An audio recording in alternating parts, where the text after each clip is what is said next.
たのかな瓶軽いわ摂取だけやわいか延命したかわいいわ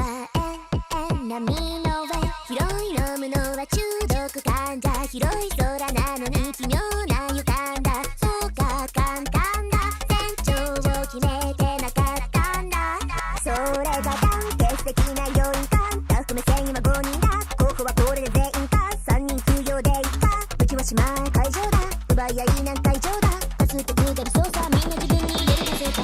というわけでサイレン好きにしたい誰にしたって気にしない最高の公開だから奇跡は選び放題さラジオカフェ放題だ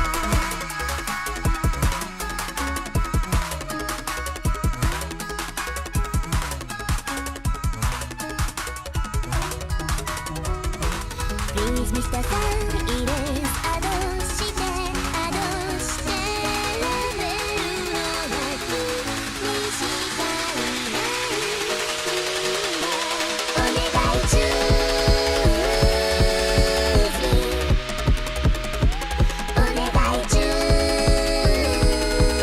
ーズほら早く今日中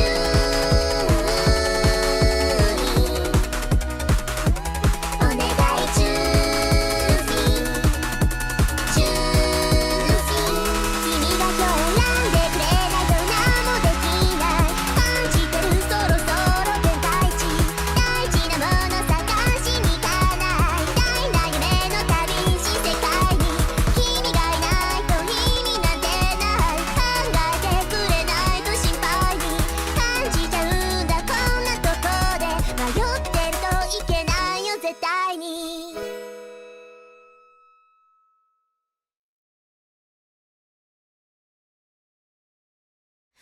肩好きたのかな瓶軽